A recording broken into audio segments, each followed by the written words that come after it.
Welcome, everybody. Thank you for your patience. We had to obviously get the stars of the hour here and seated. So welcome to today's seminar. I am Karena Stipp. I'm going to step over so you can see it just a little bit. I'm a senior specialist realtor, and so what I specialize in is exactly what we're going to talk about today: senior living, 55 plus housing, downsizing from homes that no longer work for you, what to do with all the stuff, kind of all of that. And so today we're going to talk about senior community living and all the scoop about ins, outs, what to do, what not to do, where to look, how much it costs, all of those things.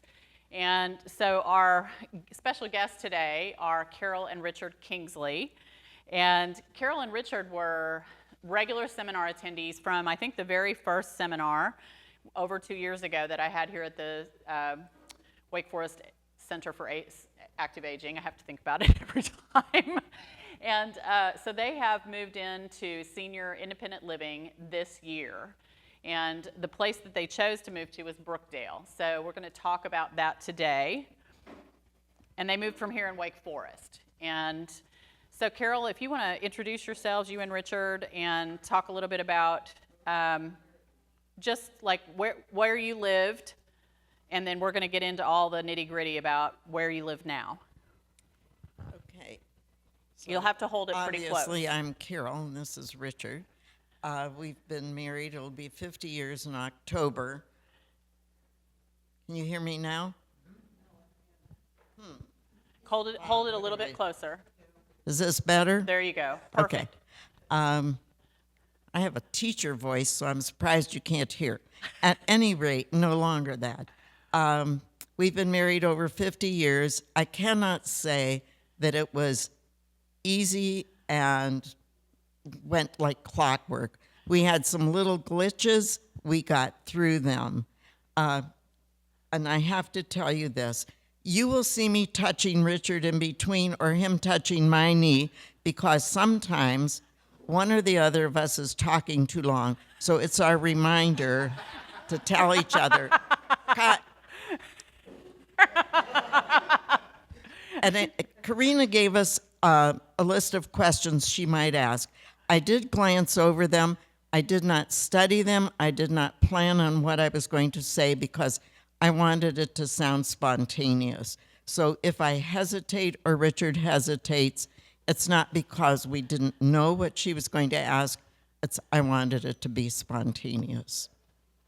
Do you want to say anything? Good morning. Can you hear me? My name is Richard and Kingsley, and my wife Carol here. We started our journey. I call it a journey.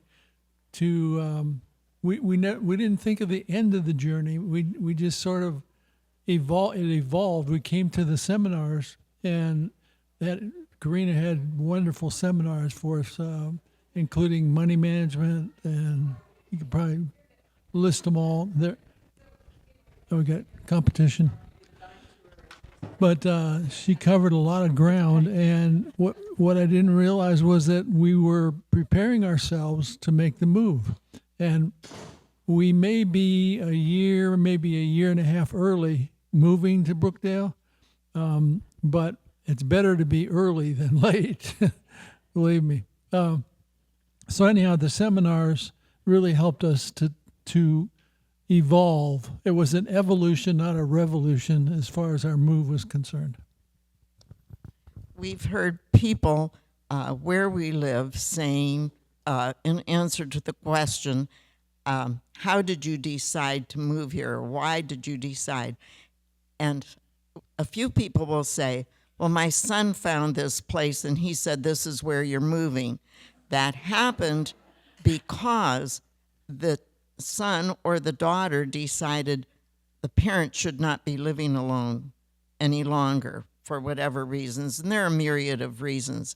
We wanted to be able to choose, and we are glad that we did that. Okay. So, and that was the question on the screen. What were the reasons you decided to explore moving to senior living? And so you wanted to be in charge of the process, correct? Okay. And so once you decided to explore senior living communities, how did you narrow down to those you toured? we went to 10 different communities. The ones we won, and so we had tours of them. We looked online too. The ones that we thought would be possibilities, we asked to come back and have a meal at that place. It wasn't to have a free meal. It was to see a large number of people at the same time. So some places we didn't even ask to go back for different reasons. We wanted to see, were there people who looked like us, who dressed like us? We knew it was, we were going to see people who were aging. So there were people with wheelchairs, people in motorized, in every one of the places we went. So that was, but how many were like that? You know, I didn't want to go where more than half of them looked like they were disabled. We knew that could be in our future. For example, Richard just recently started using a walker. So did I answer the question? I'll give it to Richard now. Yeah, so go ahead, Richard. Why don't you speak to that? How did you decide and narrow down those you toured? Yeah, as Carol said, we went to like 10 different communities and spent time with them. We did our homework is what we did. And I would encourage each and every one of you to do your homework. Don't take it at face value. Just go and be there and experience it. You can tell the demeanor of the crowd just by being with them. And if you have a meal with them, that's a good thing too, because we like on Fridays we have what they call a meet and greet, and it's an open bar, and you get to know your neighbors at this open bar.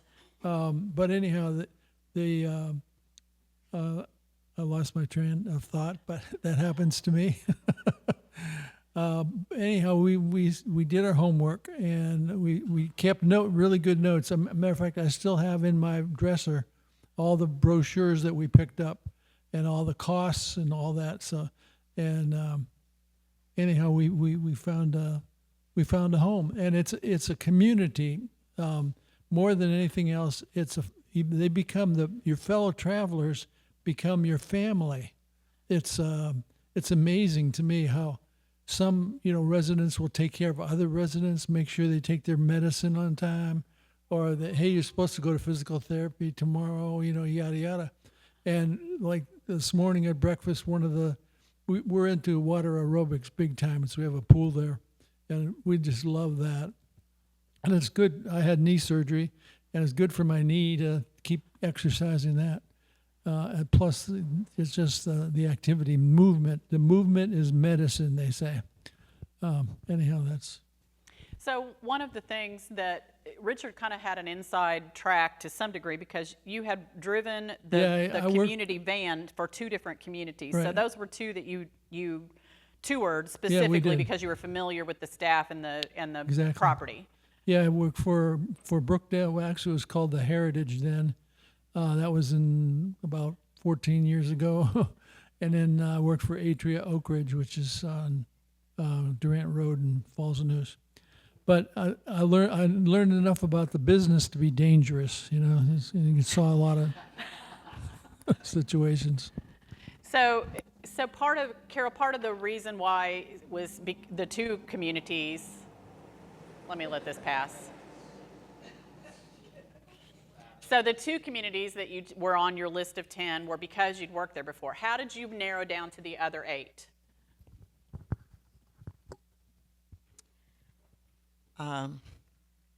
Size was one. I looked at the halls and thought about how far I had to walk from my kitchen to my laundry room in the house. We lived here in Heritage. We backed up to the golf course. We had a beautiful view. So what were the things that I loved? I wanted to be able to look out my window and not see another apartment complex. To me, that was important. To some people, it's not. There is no perfect place. It wasn't black and white in the end. So then I'd look at these halls that we would have to walk from our apartment to the elevator to get to the dining room. And then I had to say to myself, look, that's exercise that you're not getting walking from your kitchen to your laundry room. So it was little tweaking of things in my mind. There were places we went to that the lobby was just beautiful, just beautiful. The dining room was very nice. So I had to say to myself, this particular place, I love the entrance. I love their coffee machine. I love all the magazines they have. I love all the newspapers. And then I had to say to myself, is that worth X number of dollars to you that you are going to pay more for living in that community? And I had to really think about that because there were places that were less costly where we were. And I had to say, you know what? I'm going to need something nicer for my head and my spirit. So I set that aside. So it's weighing what's important to me. Is it really worth X number of dollars more? And in some cases, we chose Brookdale because, yes, it was. Did I really need this that's over here? And it was like, let's think about this. So it was not an immediate decision. Okay. So did I answer that? Yeah. So what was important to you when you were selecting a community? You kind of touched on that. So I know one of the things you mentioned, Carol, was you needed light and bright. Windows are very important to her. They were in her previous home, and that was definitely something you mentioned to me multiple times. We were one morning, Saturday morning at like 6:30 or 7, we're texting each other, and I'm like, try this one. And so by that afternoon, they'd had dinner there. So she was very open to suggestions. And I think that's important as well, because then it helps you narrow down what you want and what you don't want, right? So what else was important to you when you were selecting the community? Well, one of the things that our son lives in Southern California, and he's got a busy job. He's flying back and forth to San Francisco, yada yada. But Carol and I both agreed that we didn't want him to have to deal with all our stuff. And your stuff is sort of what holds you hostage in your house. And so we had to find a source, and Karena helped again here with the seminar, showing us smooth transitions that helped us to pick up, an auction house and decide to take this or that, or not take this or not to take that. And we actually took newspaper and laid down on our floor plan in our apartment. They let us go in early, and we could put our furniture down, or imagine how it would look. Plus, but why is well, one of the things was the value. The value at Brookdale was really good, and of course when I worked there, so I get a discount, which helps. But I like the windows. I love the windows, the view. We're on the 5th floor. They call it the penthouse, and we look out and we just see trees, tops of trees, and it's not like living in New York City. It's we're still sort of like where we used to live. So that's one of the Your reasons. apartment happened to be completely renovated right before you moved in. So they that was gutted a the whole benefit. place. They put in all new flooring, all new floor, carpeting, new countertops, slate, the whole 9 yards. So they really did a job. It's like moving into a brand new house, if you will. Okay. that And one of appealed the to other us. considerations was Brookdale is the largest senior living community company in the U.S., okay? And so one of the other things was where your son lives, there's a Brookdale there. Right. And so you're able to, and if it's okay to share this, so they think Carol may live longer than Richard, which is statistically how that works. And so the plan is if Richard passes first, then Carol will transfer within the Brookdale system, will not have to pay another community fee, and can move to the building in LA close to David. Okay? So there's all those kinds of questions kind of on the fringes that you may not think about ahead of time, but that was one of their considerations, was not only for now, and it's actually less expensive to live in this Brookdale here than it would be, you can imagine, in LA. And so it saves money to stay here now, but then years down the path, we hope many years down the path, then the plan is, they can move to LA and transfer. So next question is, how did you know when you had visited the community that would become your next home? So what was it that drew you? The friendliness that we saw, interaction of people in the lunchroom, at the tables. There are people who like to eat by themselves. They don't want to interact. So where we are, and at the other communities, we saw this too. There were tables for two, and there was one person sitting there, and that's what they wanted. Sometimes Richard and I just want a table for two because whatever. Most of the time, we're sitting with, 99% of the time, we're sitting with other people. We have two different couples. One night we sit with one of them, one night we sit with the other. The other times, we try to sit with other people. It's just who we are. Now I forgot the question. Well, how did you know when that was the right place? So partly the people. It was that interaction of people, the lobby, and seeing people sitting in small groups in the middle of the day. The number of activities. Today, I think I counted 16 activities that people could participate in. One of them is driving them to, Falls Point to shop or something like that. Farkle. I never heard of Farkle. Have any of you heard of Farkle? No. Is it a game? It's a game. Okay. And it was like, I'm going to find out what this is. Great fun. We have entertainment at least twice a week. Some of the entertainment is somebody doing dancing. They put out the dance floor. You will see people who will get up with their walkers and stand there on the dance floor and doing their moves. It was just, that, I don't know. Okay. Those were all things that drew you, though. Any other thoughts, Richard? Everybody's got something going on too, physically, or mentally. So it's like we're all in the same boat. It's like we joined a community that we all have a lot in common, and we're sort of helping each other up. I call it helping each other up the mountain. Trying to get to the top. Okay. So who else did you involve in your decision-making process? Did you talk to David about it? Did you talk to friends about it? How did you navigate all of that? We certainly included our son, who was so glad to see us being proactive in this. One of our friends moved to Cary.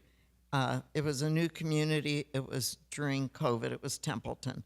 Anyway, she was very pleased there and that she had done it, and asked her the particulars. We could read about this in articles. We attended the seminars, but we knew Jane firsthand, and so, I appreciated that. We did our homework, read about the places. Now I forgot the question again. Who did you involve in the decision-making? We involved Karena. We involved some of the people that she had here at the seminar for different topics, like let's say movers. So we, as Richard said, took copious notes at these seminars that she offered. And it was like, well, let's call this company. We had them come, we talked to them. Talked to another company, pros and cons. And then we had to decide ultimately. And it was not a guessing game on our part. We thought through it. So who was involved? Our brain and each other. Yeah, yeah.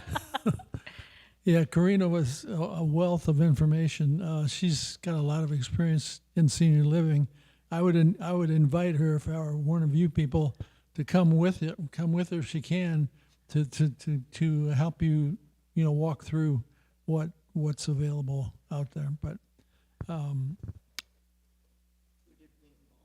well, for sure, David, because one of the things David said was, hey, we want you to live wherever you want to live. If you want to move to California now, we want you to move to California now. If you want to stay there, we want you to stay there. So we had complete freedom to decide where we wanted to live. And so he was very supportive of our decision, and still is. He calls us, almost 3-4 times a week to find out.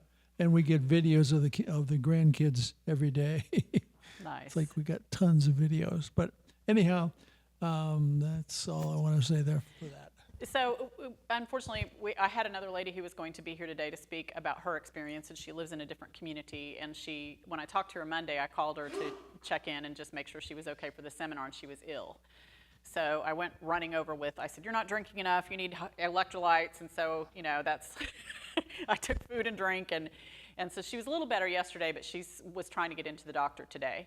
But the reason I share that is, in June's case, she was single and really didn't know where to start, never has attended the seminars. And so I actually toured with her. So I'm happy to do that if any of you want someone to accompany. Now, I did not with Carol and Richard, and that tends to be more the case with couples. They kind of go on their own and talk amongst themselves. But we certainly, as I mentioned, we're texting, early one morning, and, I would say, well, what about this place? This might offer, this what you're looking for. I think this is worth looking at. And so, I'm happy to collaborate in whatever way you would like. I've not been to every single senior community in town, but I've been to a number of them. And those that I haven't been to, sometimes I have feedback from other clients or people that have, they know someone who lives there, and so I can kind of, chime in on some of those kinds of things. Plus, you helped your mother go through this whole process too. I did, but she didn't move into senior living. She ended up, her choice was to stay at home. I would have loved for her to have moved into senior living, and think she really would have enjoyed it. But she lives in an area that's kind of there's not many choices. We're fortunate in the Triangle area to really have a good number of choices. And, the more rural you are, the less choices there are. So she chose to stay at home, but we did certainly work through the downsizing process with her, and then through her estate after she passed. So I have, unfortunately, that experience as well. So what were there things that took you by surprise when you were considering this move? One of the things that took me by surprise was, and it still does, that we live in a community. It's sort of like a giant sandbox, and the kids have to play nice, in the sandbox. And there's one guy who talks really loud, and he sits, we try not to sit real close to him because he can't hear what's going on. Yeah, and most everybody has a hearing aid too, by the way, and a walker and gray hair and, yada, yada. Okay, anything that took you by surprise, Carol? I didn't think about the laundry room. I'll go back to that. So it's something that we do every week or every 10 days. So it wasn't until we visited to see one place had a choice in the kitchen to have a dishwasher or a washer-dryer combination. So it was like, I had never heard of that. Then another place, the washer and dryer was in the master bedroom closet. So it was like, then all of a sudden, that was, where's the laundry room? And that became like important to me. So that was a surprise. Another one was some of the facilities give you a like a debit card for your meal. So it was like, oh, $450 a month, that sounds like a lot of money. But then you look at their menu and say, well, how much is an entree for dinner? And then, it was like thinking about, well, how much really would that last me all month? Am I okay with having breakfast in our apartment? And the answer to that is yes. Would I be okay to have lunch in my apartment? The answer to that is yes.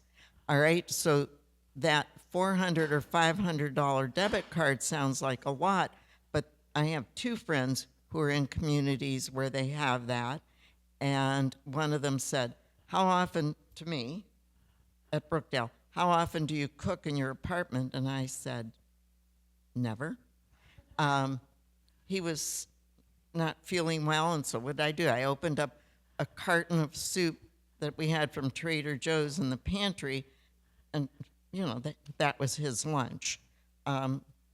Sometimes I don't go down to breakfast, but certainly every meal is there 3 times a day. So what was the surprise? It was some places have it 3 times a day. Sometimes I don't go down for a meal, and that's okay, but it's paid for in what our monthly rent is. So that was my surprise. Any surprise? Yeah, I just wanted to say that the food. Oh yeah, the food is like plentiful at Brookdale. It's I use the analogy of it's like eating from a fire hose. There's just food constantly coming at you, and I had a hard time trying to figure out. I'm a graduate of the I guess the Depression, and I was told eat what's on your plate and finish what you started. Yada yada, and I had to learn how to sort of relearn how to eat. And so like for breakfast, I just have a very light breakfast, maybe some yogurt and some cottage cheese. And then for lunch, I might have soup, but then I have an appetite for dinner. But on Sunday, they have a Sunday brunch that's like to die for. And you want to eat everything. And pecan pie, yada, yada. That's all. It's all there. So you have to really be careful what you eat and what's put before you.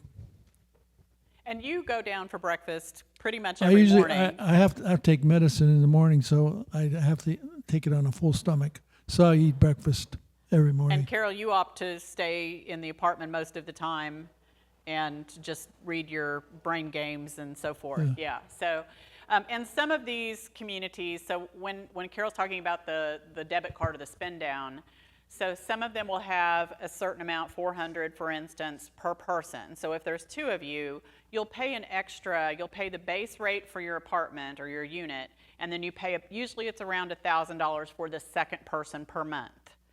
And of that, you'll each have a meal allowance at some communities, and so then you spend that down. So you literally order off a menu like at a restaurant, and then they'll bring you the ticket and you sign it at the end, and that gets deducted from your amount for the month.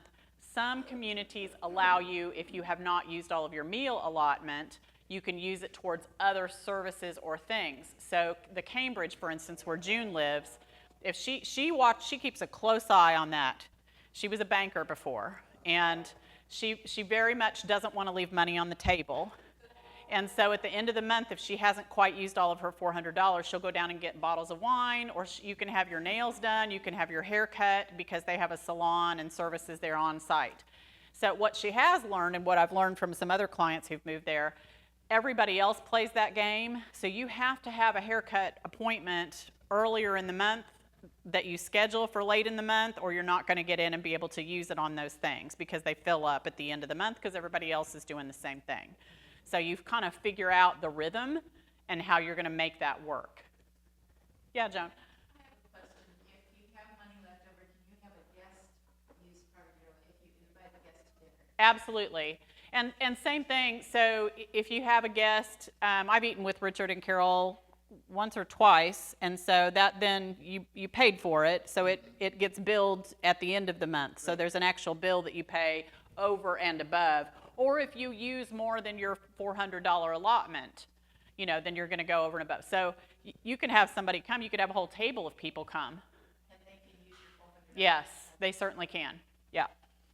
Okay, so how is your life different now as compared to when you lived in your previous home? I'm going to speak for Richard. because he won't tell you this. Richard has become more social since moving there. If he doesn't want to do something, he doesn't, which is fine. But I think that it's good, in my mind, that he has become involved in other activities. For example, line dancing. He never would have come here at this facility for line dancing. So for him, he's doing the Macarena for those of you who can't see. Anyway, so I think for him, it has been very good. And there are things that he is involved in that I choose not to be because I want to be involved in things that he's not interested in, and so on. So that is something that has changed. Of course, grocery shopping has changed. Do we still go to the grocery store? Yes. There are certain fruits that I want, and like during peach season. Of course, the kitchen is not going to buy, a bushel of peaches because they, spoil fast, so if they're not using them up. So there are things that, yes, I go to the grocery store. So that has changed, that I'm only buying like fruit or lettuce. If I miss my field greens, I buy field greens. I fix a salad and I bring it down with me. So that has changed. Eating on a more regular schedule, like Sunday nights. We used to have pizza at the house a lot of times because I just didn't feel like cooking. So that has changed. So what changes do you see? I think the changes I've seen was the food, mostly the quantity, and the activity is like you can do something every hour of every day in a retirement home that you wouldn't do if you're living in your own home. For example, we do everything we can to get to the pool 3 times a week, and then sometimes we just started a new program and that's the other thing, if there's something you see you want or need, you just raise your hand and say, hey, I'd like this. Can we work this out? And there's a rule that you can't swim alone because there's no lifeguard at the pool. So there's sometimes, like when Carol's at knitting, that I want to go to the pool, and I can't go because there's nobody to be with me. So now we've set up a text message program where we just text each other, say, hey, anybody want to go to the pool? I'll meet you at 3 o'clock or whatever. So that's Nice. worked out. But activities, it's like one day there's a menu chat. Carol's been very successful in getting ideas planted for beans, eating on the blue zone kind of thing, if you ever heard of the blue zone. And that's called menu chat. And what else? There's some others that you're involved in. Oh, the knitting group or crocheting. I don't do knitting or crocheting. But anyhow, but the activity level has gone skyrocket. By choice. Yeah, okay. What do you like most about your new home and community? Favorite things? Getting off the elevator and seeing warm faces, which is different from walking out my front door or my garage door where I may or may not see somebody. You don't have to say anything more than hello, but it's a warm face of somebody sharing. Yeah, and you're involved in their lives too. It's like, one day I literally couldn't get up from the lunch table. I couldn't stand, and I found out this is not table talk, but I had a urinary tract infection. Had no idea what that can do to you. And one of the residents is a PA, military PA, and I was having lunch with him and his wife. And he got a wheelchair, got me upstairs. They called EMS, took me to the hospital, yada, yada. But the community was there for me, when I needed them. Nice. What are some of the financial considerations you would recommend that help in the decision process? having a financial advisor was critical. Having the financial advisor saying to us, yes, you can do this. Yes, do not be concerned. Nobody has a crystal ball. Nobody knows how long he or she is going to live. So it's like, let's be reasonable in the decision we are making. Richard said, well, maybe we did it a year too soon. However, we don't know what's going to happen to either of us tomorrow or this afternoon. So it's no crystal ball. So that the consideration was the advisement of the financial person and our son. So did that answer it, Richard? Yep. What Any other thoughts, consideration Richard? financially? I think the financial seminar was critical for me, because I was the banker in the family, and I used to balance the checkbook every month and look after all the money, and I basically have given that up. I was giving it to the Financial advisor, and it's working out. I mean, I don't have to worry about that anymore, Nice. which is nice. Yeah. If you had it to do over, would you do anything different? I would have taken my deacon's bench.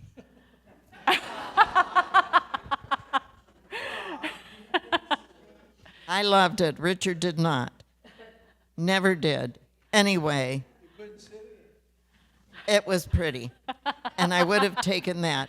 The other decision, when we were deciding, mostly I, what to take and what to let Hoy Auction and whoever take, I would look at something like, let's say this pot right here, and I would say to myself, how much do I like this? How much do I think Hoy Auction is going to get for it? And am I going to let it go? Something I wish I would have done was kept a couple of my Waterford vases, because I said to myself, use mason jars. Well, a couple of those vases would not have taken up that much room. The other day we had breakfast with somebody, and it was to this question, and she said, my daughters didn't want my Lenox china, so she said, you know where it is? Up in the cupboard in the apartment. Why did we bring it? What would you have done differently? Yeah, I brought my train. I have a 1947 Lionel train that I was going to sell it. As a matter of fact, I went to a train dealer and tried to sell it, and it's worth quite a bit of money, but he wanted to give me a lot less than it was worth. And I said, I think I'll keep this train, and then I'm glad I did. So, and Okay. matter of fact, Hoy asked me, did you keep the train? Oh, interesting. And I did.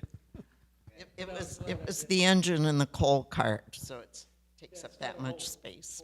Okay. Best advice for someone considering a move like this in the future? Think about it starting right now if you have not, because it is a process. And I think that a woman was visiting yesterday. We had lunch with her. She was a friend of ours. And she sent me a text message thanking me because she said, it got me thinking to things I had never thought before. So it's not that you're going to make the decision right after you leave here. It's a process, and it's getting used to. Mm-hmm. And actually, I had conversations with you as you came to the seminars and thought you were still a few years down the road from what you'd indicated to me. And then last December, I think, you came to a seminar, and Richard said, hey, can you come over to the house? We want to talk to you some more. And I got there, and I could see they're actively downsizing. I mean, you can see it in the process. And I'm like, oh, you're further ahead than I thought. But that was because you'd been thinking, doing, planning, and working through the process. And then we were on the market, in the late spring, summer, and you were moved in April. Right. Yeah. I'll tell you one of the things I was just thinking about Halloween decorations. So a year ago, we would have brought down the box of Halloween decorations and put out different things that we've collected over the years and that we liked and so on. So that was 2 years ago.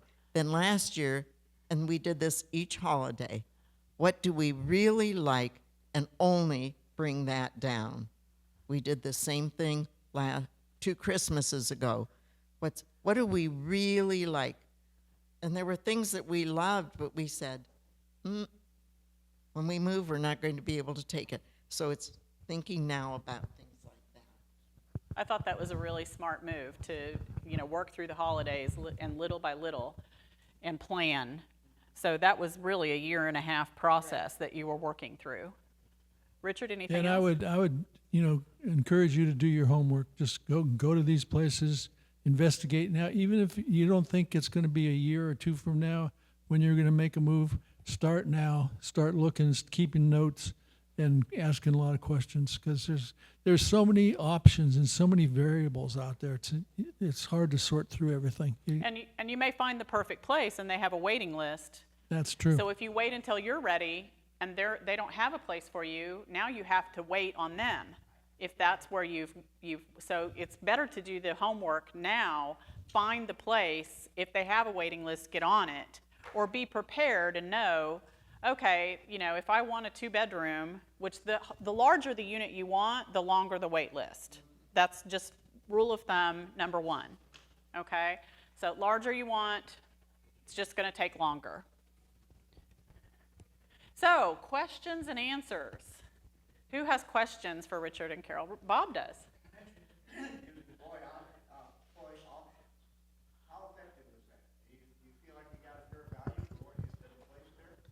Yes and no. The fair value part was we did not have to deal with it. We did have a couple of different companies come to our home and say, we can have an estate sale. This is how, and we had been to enough estate sales that we knew how it went.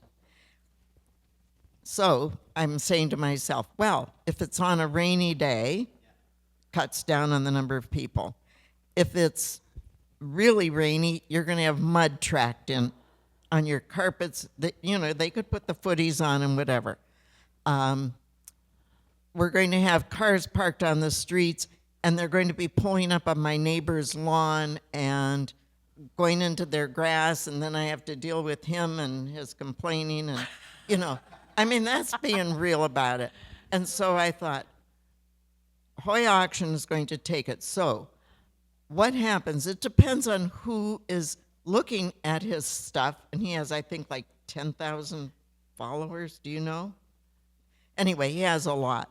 So, but you're taking a chance. Furniture that's cherry and mahogany, any dark wood, is no longer popular. We love our Ethan Allen. We love our Pennsylvania house. Forget it. We love our Waterford. Forget it. We love our Sterling. Forget it. There is not markets out there. Yeah, your stuff is not worth much. So get that in your head right now, that whatever you thought was worth is not worth. And the market is very finicky. The kids today want experience. They don't want stuff. They want experience. And so they're going that route. Okay, other questions? What's the range of cost of the retirement homes around here? So the least expensive for a studio is right around $3,000 for one person. And when I say that, that's all inclusive. So remember, you've got your, at least, if not all your meals, some of your meals, or a good chunk of your meals taken care of. Amenities, all of that. And transportation is included too. There's a threshold, so they usually have a radius that they'll drive you. So ask that question as well. Some of them have a larger radius for doctor's appointments than for, like, if you go get your hair cut. But they'll provide that to you. So, one of the considerations is, will you drive anymore? Most people that I see, if they're still driving when they go into senior living, they keep the car for a while, and then the battery goes dead, they're not going anywhere, because everybody's doing stuff together, and there's really not a lot of driving going on. So a lot of people will keep the car for a while and then they let it go. So you can go clear up into, it depends on if you're looking at a full-on CCRC or continuing care retirement community. You'll have a buy-in typically with those. Some of them have, there's different plans. A lot of them are a 6-figure buy-in, and then you pay the rent on top of that, and that'll start somewhere in the, you could start in the 3,000s, and you could go up to 12,000. There's one downtown that's 17,000 at the top end a month after the buy-in. That is the Cadillac Living. That's absolutely the pinnacle. There's the Cardinal, for instance, has 2 floors in their newer tower that are concierge floors. So there's specific units that have their own concierge on their floor. So, I mean, you can go as fancy as you want, or you can go fairly kind of streamlined and a little simpler plan. So one of the things that I've provided for you today, your handout there, is this cost calculator.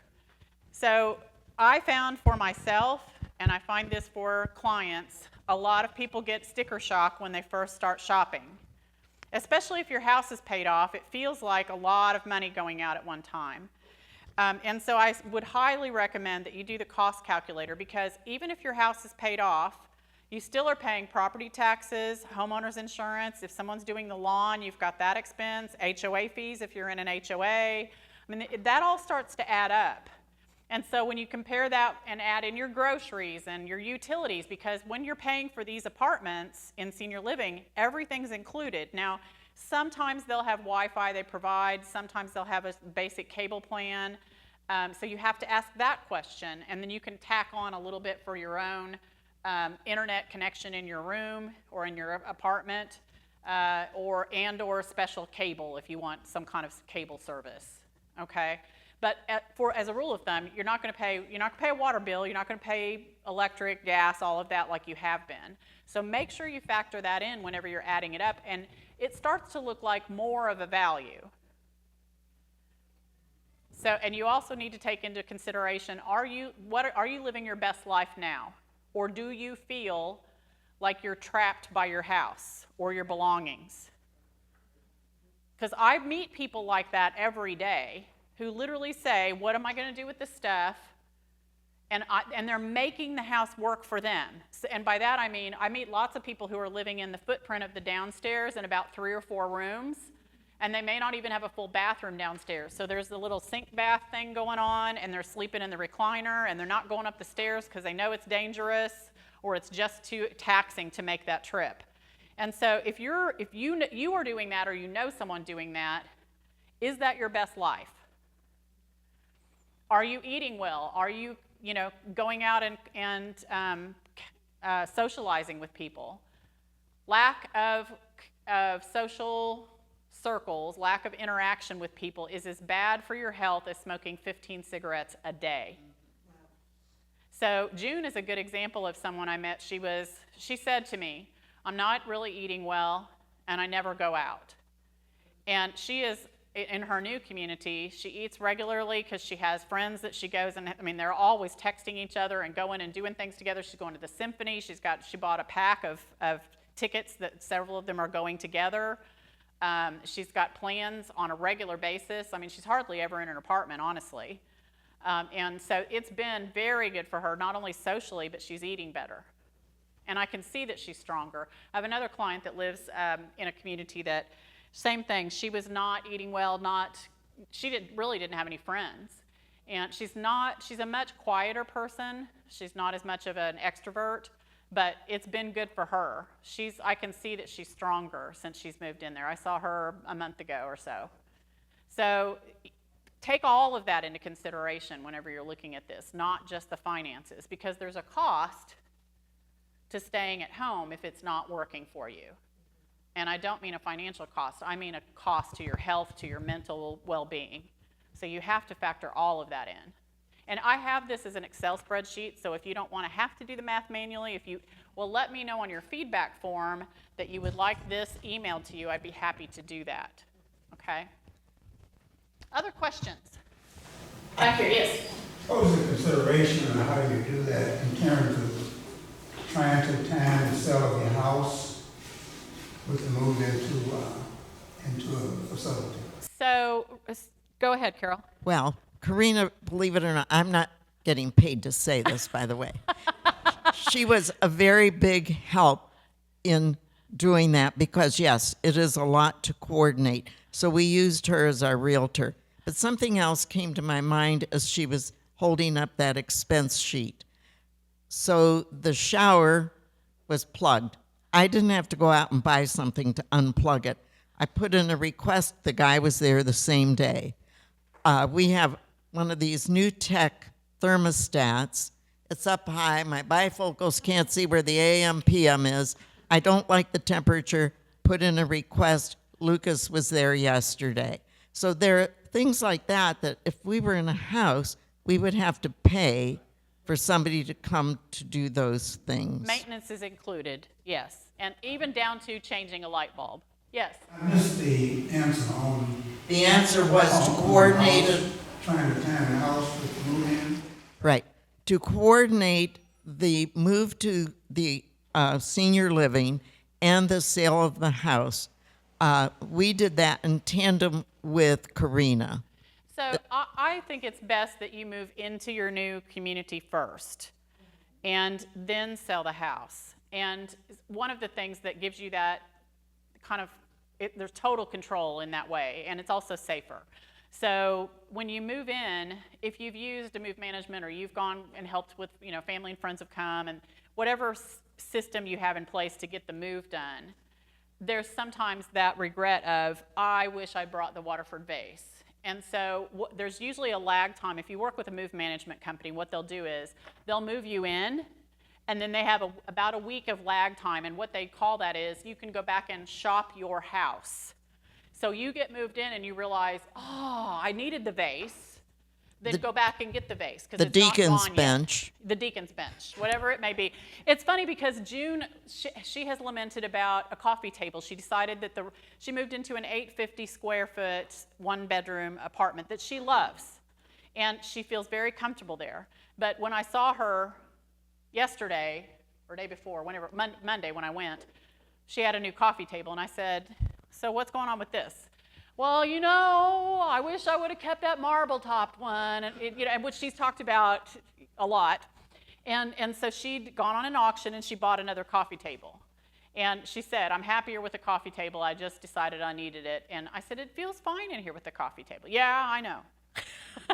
So you'll probably have a deacon's bench, a coffee table, a vase. There's going to be one of those. And so in that lag time, you go back, you get what you want. Ideally, now obviously it was longer and you decided later, but then you get the house on the market and it allows you to, let's just take Richard and Carol as an example. They hadn't painted the inside of the house for a long time. It was in good shape, but it wasn't probably as fresh. And so there were two benefits of painting it after the house was empty. First of all, you're not there, you don't have to live with it. And second of all, it's cheaper, costs less money because it's easier for the painter. They don't have anything to work around. So we worked literally step by step. They move out, auction comes in, clears out what's left. Then we have it painted. Then we have the carpet cleaned. And then we take the pictures and have it on the market. So you work through the process of what are the things you need to have done. And you maybe there's something else that needs to be done. And we talk about all of that when I sit down at the table with you. It depends on the age of your house, the condition, if there's something that it's just too hard to get to, or you've just put it off, that happens. Or maybe it just crops up maybe you didn't know that there was something on the wall behind that bookcase until you move it, And then we deal with that and have it all fresh, pretty, ready to go so that it's in really good condition when it goes on the market. Thank you. What's the time frame usually? So let me just give you a recent one. I have a house under contract right now. My neighbor reached out to me. Now it's been about 6 weeks ago. Her sister-in-law was diagnosed with Alzheimer's at 64 and lived at home for another 3 years and was still driving. And it was time to really think about a different option. So they'd had a friend that they had talked to about, would you go take her, go look at places? Well, the friend didn't know what to do, so nothing had happened. So the sister-in-law remembers that I do what I do, and she calls me. And she said, we don't know what to do. This was on like a Wednesday, so, or Thursday. So by Saturday, we had our first tour, and by the next Thursday, she was signing a lease. So we got her moved in about 2 weeks after that. So the family went and helped. They didn't hire a move manager. They got her moved in, and then I said, you know, if you have a garage, and in this case, the family wanted to take the rest of the things out, so we needed to just get it on the market.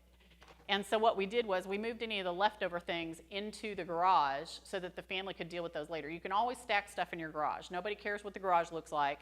If you're going to do that, if you're starting now and you're thinking, I'm going to put these bins over against this wall, just make sure that you leave space if your hot water heater or your breaker box are there, so that if you get to that point and it still hasn't been cleared out and the house goes under contract quickly, the inspector can get to those things to look at them. Because you have clear until closing that you move the rest of that stuff out of the house. So now we're under contract. So we went under contract with that house. We got it power washed, carpet cleaned. I was the touch-up paint. I offered my services. And so we got it all ready to go, and it was on the market for 5 days and went under contract. So closing is October 7th, I think, with that one. And so from beginning to end, we'll have maybe 2 months in the whole process. That's faster than they usually go. But in her case, once she asked the question, I said, how urgent is this? And Carol said, we need to get her into a safe place now. So went to work. So that's the fast track. It's normally, like I have another house that's, when I get done here, I'm going to put it under contract. I'm waiting, that's it. But it was an estate, and when I first met the daughter, it was January. This was a family that was referred to me, and so by February, her father died, and by this summer, her mother had moved into assisted living out of state, which was after we talked through things. All this time, the daughter is coming in with the husband, cleaning out the house, because there's not a lot of funds to hire someone, so they're the work. And then the mother dies 3 weeks after she went into assisted living. So then so at that point, we'd had the house painted, power washed, carpet cleaned, and it's just sitting. So last Friday, the daughter sends me a text and says, we got the documentation from the estate attorney. This is what we were waiting on. We were just waiting on that to happen, right? And so I was living on vacation Saturday morning, but it was at the point where all I had to do was call the photographer, set that up, and have the sign installed. So it's going under contract today. I was on vacation last week. It went on the market. It's been shown. I did an open house on Sunday, and we were able to up. So, sometimes you hurry up, and then you have to wait. And so each family is different. So I sit down and we make a plan, and then we work through it. And if we get thrown a curveball, and we did in this case, her mother died, and it was unexpected. Really thought she was going to live for several years in assisted living. And so, yeah, she's had a lot to deal with. They're really lovely people. But then we pivoted. That's what you do. So then we made a new plan and just worked through, the bumps in the road. It's probably not going to be smooth completely. But when the curveballs are thrown, then we just deal with those as they're thrown at us, and then we still can get it to the finish line. And ideally, we get it with the least amount of stress as possible. That's what my whole goal is to make sure that it's the least amount of stress that it is possible, if I can control it. So that's what I do when we sit down and make the plan. Does that answer your question? Is that good? Okay. Other questions? So when you're selling, is it better to have a completely empty space for people to come in, or do you leave a few things like beds and dressers so people can imagine that it all fits? You can. So one of the options that we have available nowadays, remember that about 99.9% of people are shopping online. So what we can do is, especially with an empty house, then we can do virtual staging. And so I'll have the pictures taken and then add the virtual furniture, and people can imagine how that looks. Okay. You can do that. There's other staging that can be done. I usually do what I call light staging, which is I'll bring in some towels and some other things, little touches, so it just feels a little more like home. I bring in a basket of fruit. You don't want a lot of clutter because you want it to look as big as possible.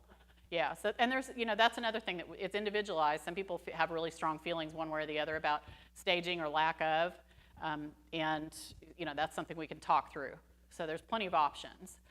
The reason why I think it's best it's empty is because, and that you move first. So especially when you're older, and again, you're on the internet, so everybody and their brother sees that your house is for sale.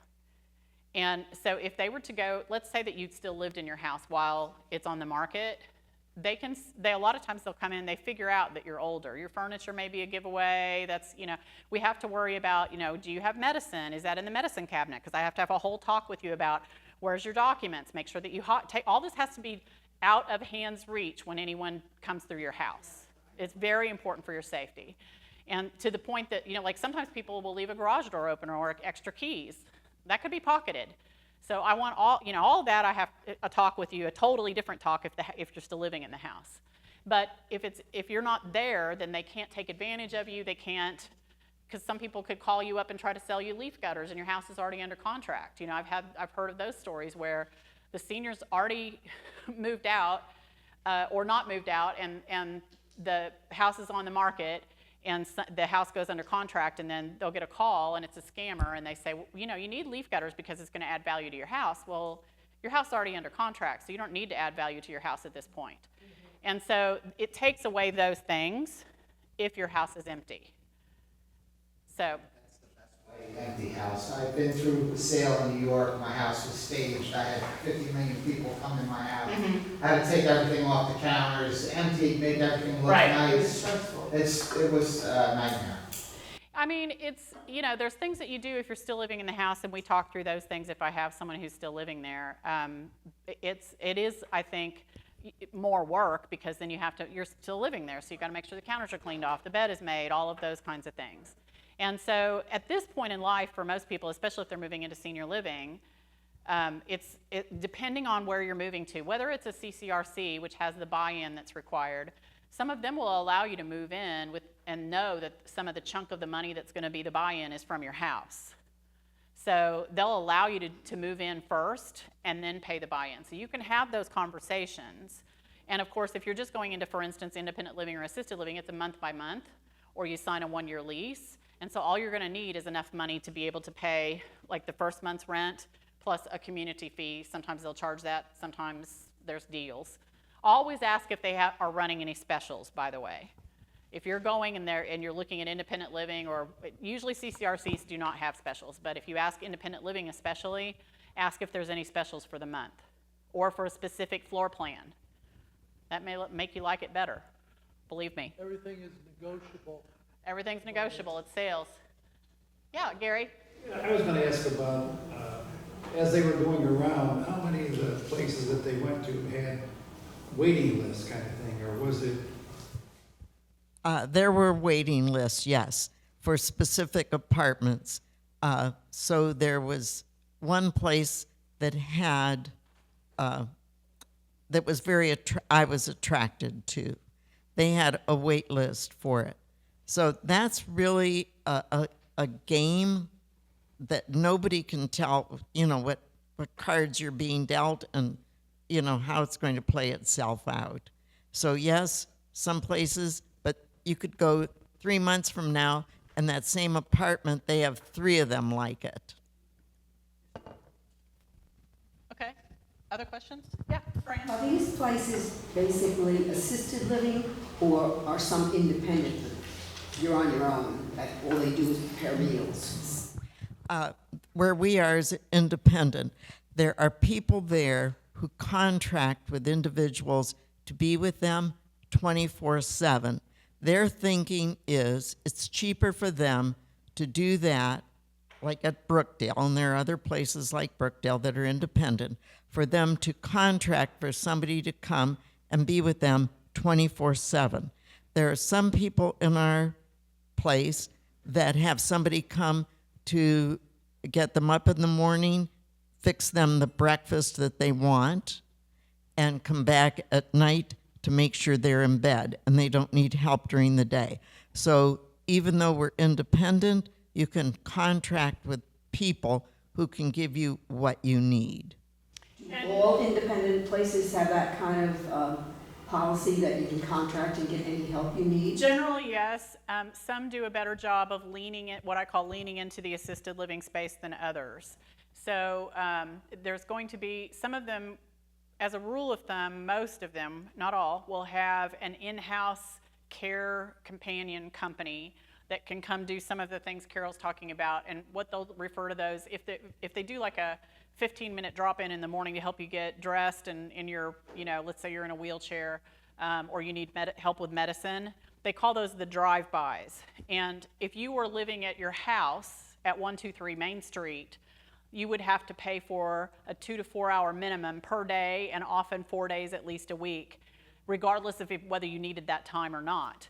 So the benefit is, if you live in independent living and you need just a little help, it actually saves you money because you can pay for the time in increments of 15 minutes. And what happens if a year or so passes and you need a lot more help? Do you have to move out of that place? No, you would just engage, you could move out, or you could engage their services for more time. Plus, we have an in-house PT. It's a huge room. It has some equipment. We make our appointments. That's right, OT also. So we have that. Know that we're not here to sell Brookdale, but you could tell we're biased because there's never been a moment we've regretted where we are. But we're not here to sell Brookdale. It's independently. The one... Falls a Noose. Yeah, it's called Brookdale North. The one here nearby is for assisted memory care. And memory. Memory care. This is the Brookdale. If you go south on Falls a Noose, it's just south of the Harris Teeter at Spring Forest on the left-hand side. There's a lot of trees there. It's kind of hard to see. It's a brick building that's 5 stories, but it's there, yeah.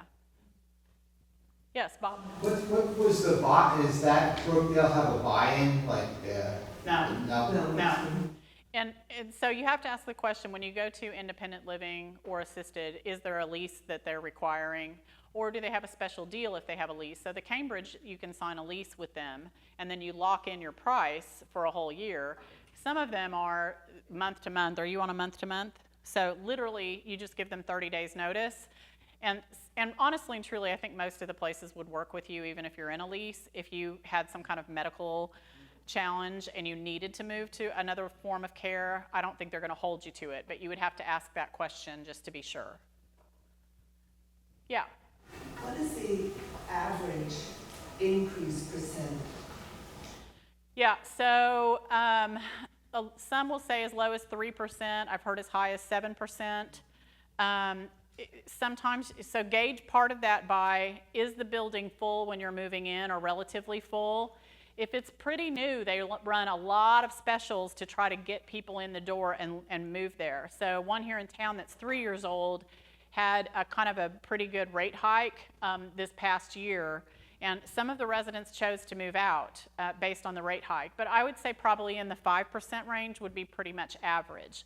Now, during COVID, most of those places, because they couldn't make the amenities available and they had to just deliver meals to doors because of the interaction and the safety precautions, they did not do any raise hikes during the COVID period of time, and then a lot of them did a big adjustment after COVID was over and went up like 12 to 20% because they weren't able to during the COVID time frame. And so that's probably more of an exception than a rule, obviously, but you have to know to factor that in. It's inflation, it's going to go up. Mm-hmm. Is there a difference between a nonprofit facility versus a profit maker? So the nonprofits there's a couple of nonprofits that are continuing care retirement communities, and so there are some differences the way they're set up, and they'll have, for instance, an endowment fund that will take care of you for life is what they'll offer. Springmore is one of them, Glen Eyre is another. Most of the independents, they're all going to be for profit. Mm-hmm.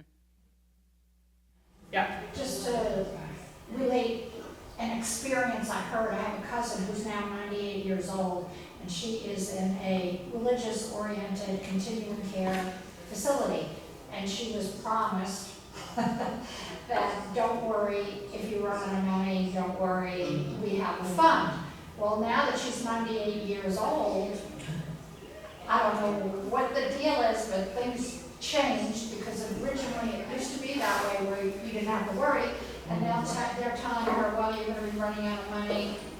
We don't take Medicaid or whatever. And it's like her children are now running around trying to find another place that is not a horrible place. I won't use the words that I want to say, because sometimes places that are more Medicaid oriented don't get enough money to really run run it and staff it properly. So it's really, really horrible. So a lot of it, you're taking a chance because you really don't know how long you're going to live.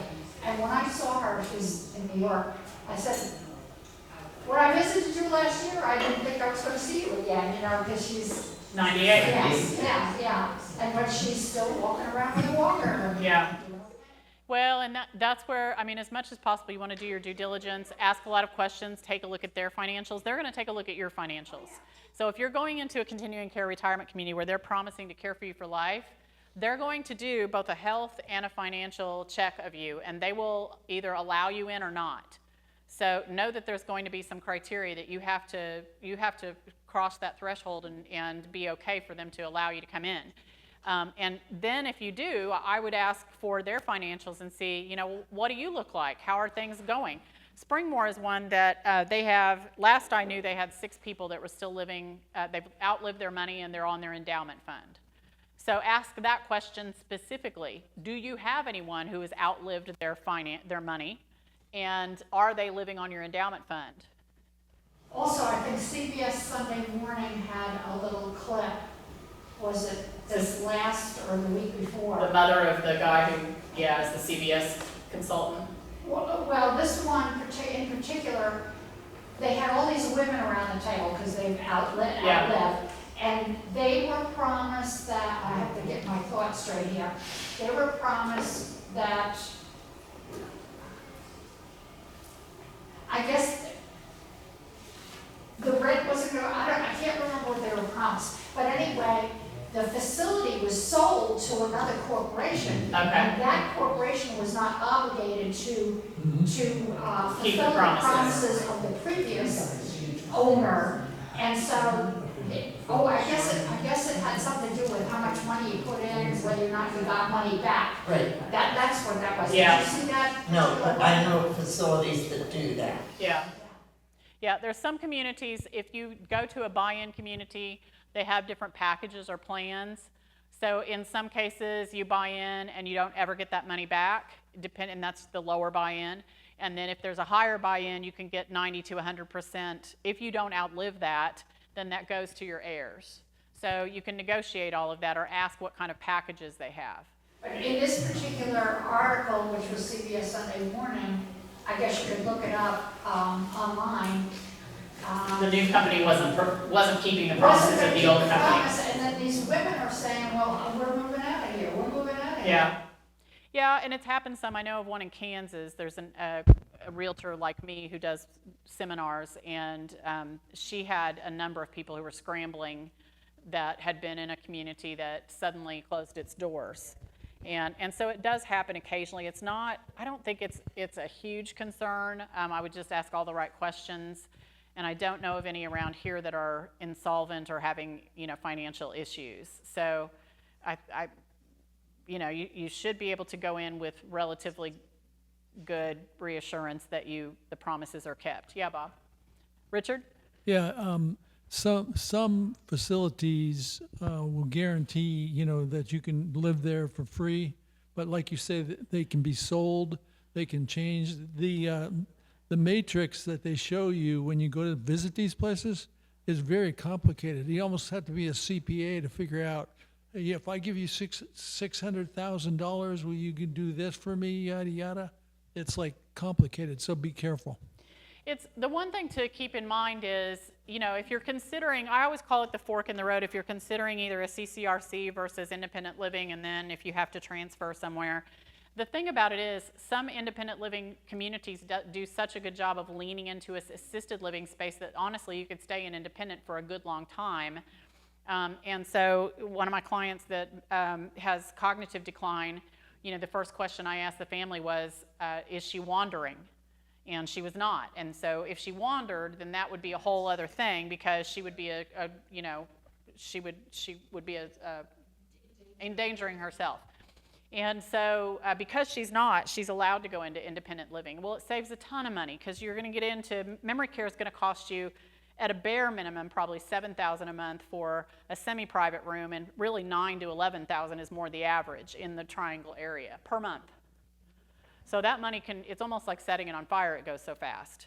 And some of the facilities tell you when you have to go to assisted living. That's right. Based on you don't have a choice. And they get more money when they send you to the assisted living.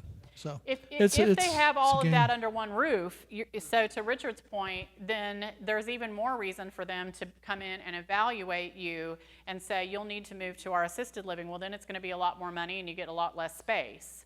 And so if you live in independent only to begin with, and you lean into the assisted living space and bring the help into you that you need, you could just about age out in an independent living without the big buy-in. And I'm not saying that's for everybody, but it's a consideration. The average person at end of life in the United States only spends about 2.5 months in skilled nursing. This is the old-fashioned nursing homes, right? And so the bulk of your time is going to be with some kind of assistance, which is going to be assisted living. Assisted living was not even born until 1983. It was not even invented until 1983. So our parents, grandparents, that whole generation, it wasn't an option. And so the only option really was to go to a nursing home.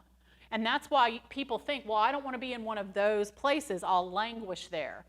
Probably you won't, because you're not going to even qualify to be there until you're really at end of life. And so if you're thinking about, well, what happens if, just know that that's such a little blip on the radar. If you get to that point where you need 24-hour skilled nursing, you really then are going to think about where are you going to be independent and assisted. Those are the two main things, unless there's a cognitive decline. Then you've got to plan for the memory care. Bob says, hopefully you die before that happens, and it just solves the problem, right? Well, so do you know that less than 25% of people actually die at home? That's what all these people that I talk to, they go, oh, I'm going to be carried out in a pine box. I call them the pine boxers. Stop the world, I want to get off. Right. And so less than 25% of people that actually happens for. So the other 75% of you make a plan. And you don't know if you're in the 75%, by the way. Yeah. It's statistically probably just not going to happen for you. That you're going to stay in the house until the last day and you just take your last breath and that's the end of it. Not how it's going to play out. Yeah. Other questions? Any last thoughts that I see? Well, she has some. When I told them at Brookdale that we were coming, and I said, this is not a sales pitch for Brookdale. I'm just telling you that we're doing this so you know what we're doing today. Not that they have to know, but I thought. Anyway, she gave me 6 little folders of stuff. So if anybody wants them, you're welcome to them. Thank you, Carol. Okay, and Joan? I just had one comment. I knew of a family where it was a woman I know who had her father in one of the CCRCs. And she thought he was very happy he was in assisted living. And he got to the point where he had to move into nursing care, and she hated the doctor. And there was no other option other than her taking him out of there to a private doctor, which she was not capable of. So you are also kind of at their mercy as far as their staff is concerned. You have to weigh all of that. There's good and bad about it. There's some people who are very adamant. Like, I talked to a couple recently, and they're in their 60s, but they just literally, her mom just passed in her 90s, and they were the caregivers. And they have one daughter, and her comment was, she is not going to be my caregiver. She doesn't want that job. I don't want her to have that job. It is not a good job for her.